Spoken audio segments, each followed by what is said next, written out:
बर्फ से भरा हुआ दुनिया का सबसे बड़ा मिस्टीरियस कॉन्टिनेंट है, जिस पर 1821 में पहली बार कदम रखा गया था। हमारी जमीन पर टोटल 7 कॉन्टिनेंट्स मौजूद हैं और एंटार्क्टिका दुनिया का 5वां सबसे बड़ा कॉन्टिनेंट है, जो पूरे का पूरा बर्फ से भरा हुआ है। एंटार्क्टिका बर्फ का इतना बड़ा कॉन्टिनेंट है जिस पर 5 किलोमीटर गहराई तक सिर्फ बर्फ ही बर्फ है, जिसने इस कॉन्टिनेंट के 97% हिस्से को कवर किया हुआ है। बर्फ का ये कॉन्टिनेंट पूरे 1 करोड़ 36 लाख स्क्वायर किलोमीटर के एरिया पर फैला हुआ है, जिसमें पाकिस्तान जैसे 17 मुल्क और इंडिया जैसे 4 मुल्क फिट आ सकते हैं। इस कॉन्टिनेंट पर इतनी बर्फ है कि अगर वो एक साथ सारी पिघल जाए तो दुनिया भर के समुद्रों की सतह में 200 फुट तक इजाफा हो जाएगा। दुनिया के फ्रेश वाटर का 60% हिस्सा एंटार्क्टिका में आइस शीट्स की शक्ल में मौजूद है। चाहे जून जुलाई का गर्म मौसम ही क्यों ना हो, लेकिन अंटार्कटिका का टेम्परेचर पूरे साल -50 डिग्री सेल्सियस से -90 डिग्री सेल्सियस तक रहता है, और यही वो वजह है जिसकी वजह से यहाँ जिंदगी की उम्मीद लगभग ना होने के बराबर है। हालांकि कि पूरे अंटार्कटिका में सिर्फ 2 एटीएम मशीन ही मौजूद हैं। यहाँ गर्मियों के 6 महीने मुसलसल दिन रहता है और सर्दियों के 6 महीने मुसलसल रात। ना ही अंटार्कटिका में कोई टाइम जोन फॉलो होता है और ना ही इस कॉन्टिनेंट पर किसी कंट्री का कब्जा है। 6 महीनों तक सूरज के तलू और गरूब होने के बगैर यहाँ टाइम का अंदाजा लगा पाना बहुत मुश्किल होता है। यही वजह है कि अंटार्कटिका में कोई भी टाइम जोन फॉलो नहीं किया जाता। कई लोगों का ये मानना है कि अंटार्कटिका की इस बर्फ के नीचे कई राज छुपे हुए हैं, और कुछ लोगों का मानना है कि इस बर्फ के नीचे एक दूसरी दुनिया मौजूद है। बाज लोगों का ये ख्याल है कि इस बर्फ की तह के नीचे एलियंस की स्पेसशिप्स फ्रोजन हालत में मौजूद हैं, और कुछ लोगों का ये मानना है कि यहाँ हिटलर की खुफिया मिलिट्री बेस मौजूद है। 11,000 साल पहले एक ऐसा नेचुरल डिजास्टर आया था जिसका निशाना एक ऐसा शहर था जहाँ के लोग खुद को खुदा समझते थे, और वो शहर और कोई नहीं बल्कि अटलांटिस था। कहा जाता है कि अटलांटिस का गुमशुदा शहर भी अंटार्कटिका पर मौजूद बर्फ के पहाड़ों के नीचे ही कहीं खोया हुआ है। साफ लफ्जों में कहें तो बर्फ के इस कॉन्टिनेंट में ऐसे ऐसे राज दफन हैं जिसके बारे में कोई सोच भी नहीं सकता। पिछले कई सालों से साइंटिस्ट और रिसर्चर्स अंटार्कटिका के इन राजों को ढूंढ निकालने की मुसलसल कोशिशों में लगे हुए हैं, और रिसर्च के दौरान इन्होंने ऐसी ऐसी चीजें डिस्कवर की हैं जिन्होंने इन राजों को फाश करने की बजाय इस कॉन्टिनेंट को और भी मिस्टीरियस बना दिया है। यूं कहें कि अंटार्कटिका की मिस्ट्री सुलझने की बजाय उलझती ही जा रही है।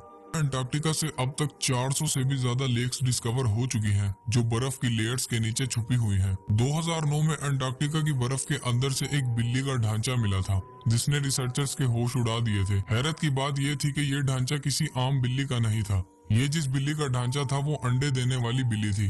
तहकीक के बाद मालूम पड़ा कि ये जानवर आज से तकरीबन 2.5 करोड़ साल पहले जमीन पर पाया जाता था।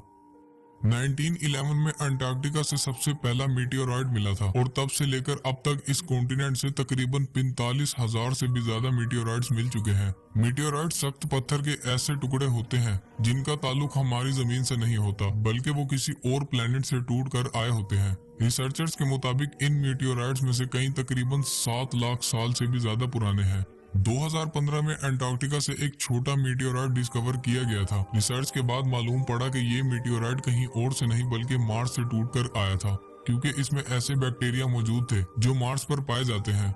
2014 में आर्कियोलॉजिस्ट ने अंट से एक ऐसी चीज डिस्कवर की जिसने सबको हैरत में डाल दिया था। आर्कियोलॉजिस्ट को रिसर्च के दौरान 3 इंसानी खोपड़ियां मिली, जो अंटार्कटिका से मिलने वाली पहली इंसानी खोपड़ियां थी।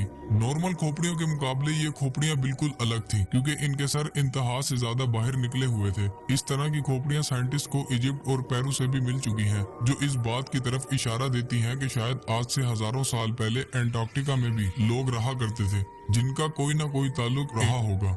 1911 में टेलर नामी एक साइंटिस्ट ने अंटार्कटिका में एक ऐसा वाटरफॉल डिस्कवर किया था जहां पानी मकाम को टेलर ग्लेशियर कहा जाता है। कई सालों तक यही माना जाता रहा था कि इस ग्लेशियर के अंदर से खून बहता है, लेकिन रिसर्च के बाद ये मालूम हुआ कि इस ग्लेशियर के नीचे एक बहुत बड़ा पानी का डैम मौजूद है, और इस पानी में समुद्र के पानी से भी 3 गुना ज्यादा सॉल्ट मौजूद है, और इसके साथ ही इस पानी में पहाड़ों से निकलने वाला आयरन भी मौजूद है। और जब ये पानी ग्लेशियर से बाहर निकलता है तो पानी में मौजूद आयरन हवा में मौजूद ऑक्सीजन से मिलकर आयरन ऑक्साइड बनाता है, और यूं पानी रेड कलर में बदल जाता है। इसी पानी में 17 टाइप के बैक्टीरिया भी डिस्कवर हुए थे।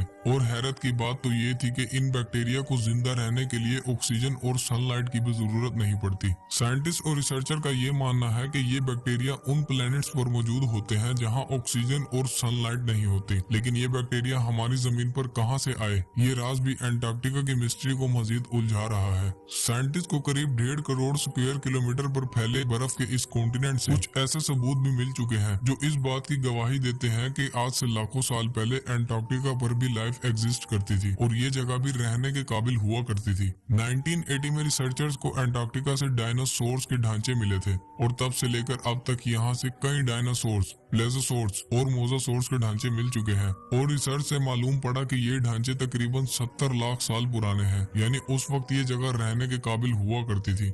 1100 फुट की गहराई से आर्कियोलॉजिस्ट को एक इंतहाई खौफनाक मखलूक का ढांचा मिला था। ये ढांचा 8 फीट तक लंबा है और इसका स्केलेटन जमीन पर मौजूद किसी भी जानदार से मैच नहीं हुआ और आज तक इसकी असलियत का पता नहीं चल सका। उम्मीद है आप इस वीडियो को लाइक और शेयर